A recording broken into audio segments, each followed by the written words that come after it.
Thomas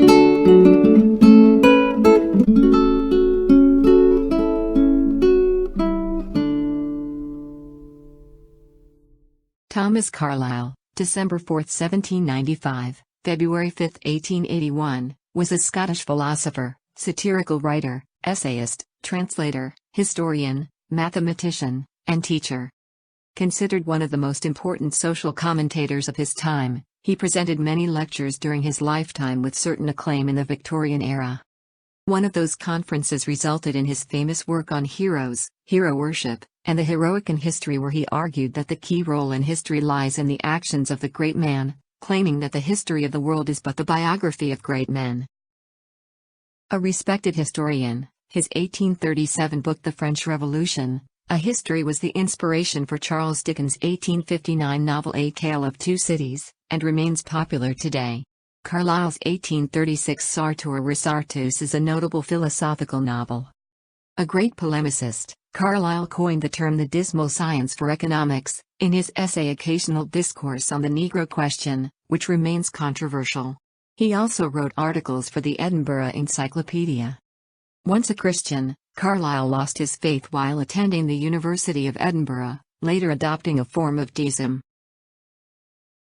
Notable works of Thomas Carlyle: Sartor Resartus, The French Revolution, A History, On Heroes, Hero Worship, and the Heroic in History, Carlyle Circle, Mathematics, Sartor Resartus, The Tailor Retailored.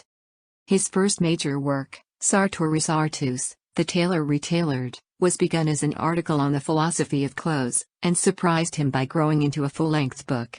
He wrote it in 1831 at the house on his wife Jane's estate, Craig-in-Puttock, and was intended to be a new kind of book, simultaneously factual and fictional, serious and satirical, speculative and historical. Ironically, it commented on its own formal structure while forcing the reader to confront the problem of where truth is to be found. Sartor Resartus was first published in installments in Fraser's magazine from 1833 to 1834. In 1834, the Carlyles left Craig-in-Puttock for London and began to network in intellectual circles within the United Kingdom, establishing his own reputation with the publication of his three-volume work The French Revolution, A History, in 1837.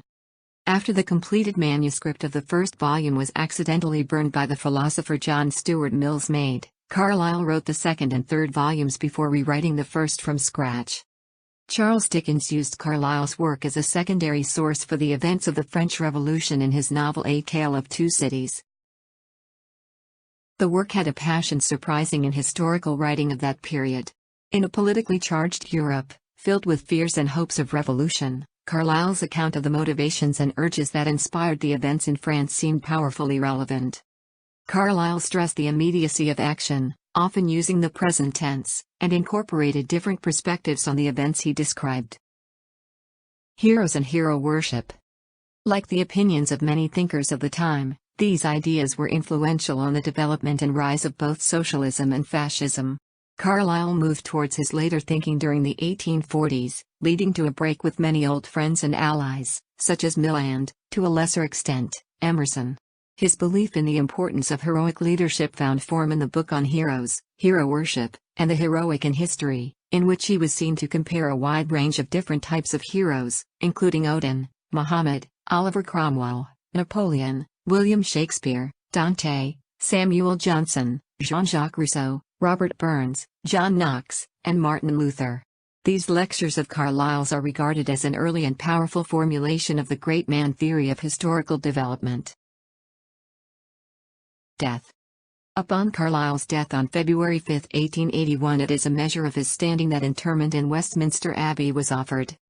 This was rejected by his executors due to Carlyle's expressed wish to be buried beside his parents in Acclaim. His final words were, "So, this is death. Well,